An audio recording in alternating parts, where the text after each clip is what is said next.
నాన్న కోసం నువ్వు పాట పాడు. నాన్న కోసమా? నాన్న కోసము ఫోక్ సాంగ్ ఉంది, పాడాలి అక్క. పాడు. నాన్న నాన్న నాన్న నీ మనసెంత గొప్పదో నాన్న, నాన్న నాన్న నాన్న నీ ప్రేమ ఎంత గొప్పదో నాన్న, నాన్న నాన్న నాన్న నీ మనసెంత మంచిదో నాన్న, నాన్న నాన్న నాన్న నీ ప్రేమ ఎంత గొప్పదో నాన్న. బాగుంది, చాలా బాగుంది. ఎప్పుడైనా నాన్నని ఏడిపించిన సందర్భాలు ఉన్నాయా, లేకపోతే నాన్న కోసం నువ్వు ఏడ్చిన సందర్భాలు ఉన్నాయా? డాడీ నా కోసం ఏడ్చింది, నేను డాడీ కోసం ఏడ్చిన అక్క. అవునా? నేను సందర్భం ఒకటి. ఆ డాడీ బాగా ఎమోషనల్, మా ఫ్యామిలీ మెంబర్స్ అంతా బాగా ఎమోషనల్ అయిందనంటే drama junior season 3 title winner announce చేసేటప్పుడు డాడీ స్టేజ్ కింద ఉన్నారు.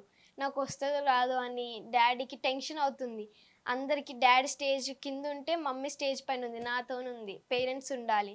అయితే ఒక్కటేసారి ఓంకార్ అన్నయ్య, ఆలి అన్నయ్య, అనసూయ అక్క ప్రార్థన ఈజ్ ద టైటిల్ విన్నర్ అని అనగానే డాడీ స్టేజ్ దగ్గర కురికొచ్చి నన్ను హగ్ చేసుకున్నాడు.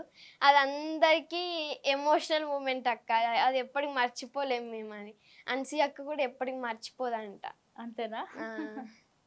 అది ఒక గ్రేట్ మూమెంట్.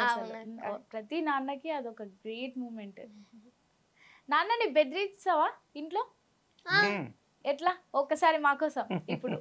ఇప్పుడు టిఫిన్ తీసుకురాలేదు అనుకో అక్క, బ్లాక్ మెయిల్ చేస్తా బాగా. డాడీ నన్ను బ్లాక్ మెయిల్ చేస్తాను, నేను డాడీని బ్లాక్ మెయిల్ చేస్తాను. తీసుకురావా మాట్లాడు, నేను తీసుకురాకపోతే మాట్లాడు నీతో. నేను మాట్లాడా, నువ్వు తీసుకురాకపోయినావు అనుకో నువ్వు అసలు ఏం కాదు అంట.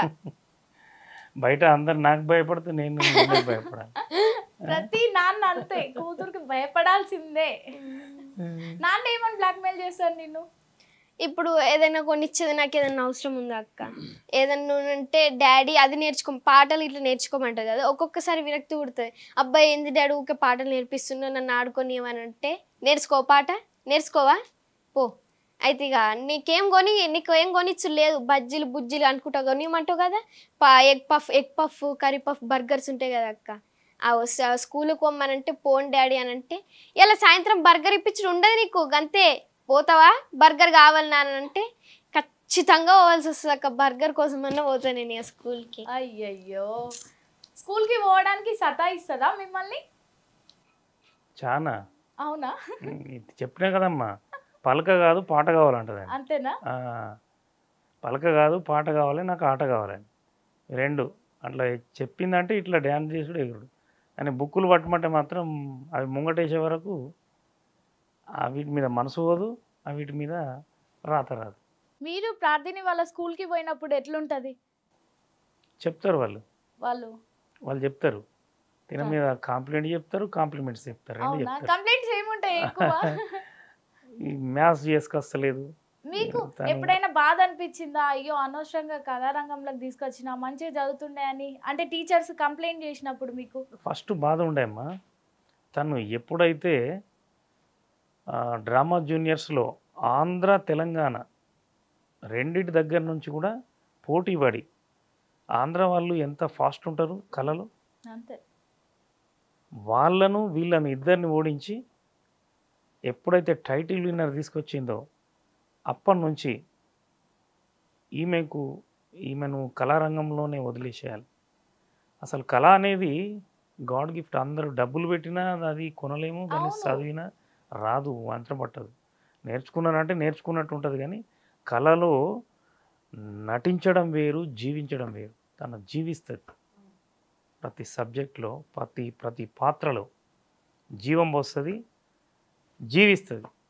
అందుకని అప్పటి నుంచి ఏమంటే అది ఏ షూటింగ్ అయినా ఏదొచ్చినా ఫోన్ చేస్తే ఎక్కడ ఏం జరుగుతుందో అని పంపిస్తూనే ఉంటాను.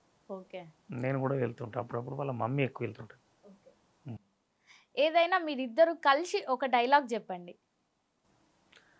నేను ఆ డైలాగ్ చెప్తున్నప్పుడు మిగతా డైలాగ్ తనే చెప్పేసింది అన్నట్టు. నేను నేర్చుకోవడానికి ఒక 1 month పట్టింది, తను మాత్రం 1 hourలో నేర్చుకొని చెప్పేసింది. అది ద గ్రేట్ ఆర్టిస్ట్ సార్వభౌముడు ఎన్టీఆర్ గారి డైలాగ్. అది దానవీర సూరకర్ణలో నేను 1 నెల రోజులు నేర్చుకున్నదాన్ని చెప్పడానికి, హావభావాలని.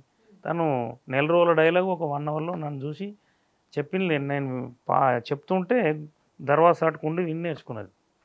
హితుడా ఆగాగు ఆచార్యదేవా ఏమంటివి జాతి నెపమున శూత శుతునకు ఇందు నిలువార్హత లేదందువా.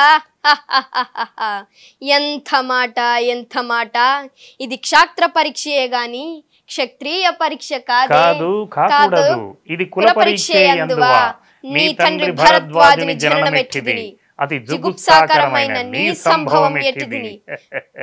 మట్టి కుండలో పుట్టితివి కదా, నీది ఏ కులము. ఇంత ఏల అస్మత్ పితామహులు కురుకుల వృద్ధుడు అయిన ఈ శాంతనవుడు శివ సముద్రుని భార్యయగు గంగా గర్భమున జనించలేదా. ఈతనిది ఏ కులము నాతో చెప్పింతురేమయ్యా. మా వంశానికి మూల పురుషుడైన వశిష్ఠుడు దేవవేశ్యయగు ఊర్వశీ పుత్రుడు కాడా.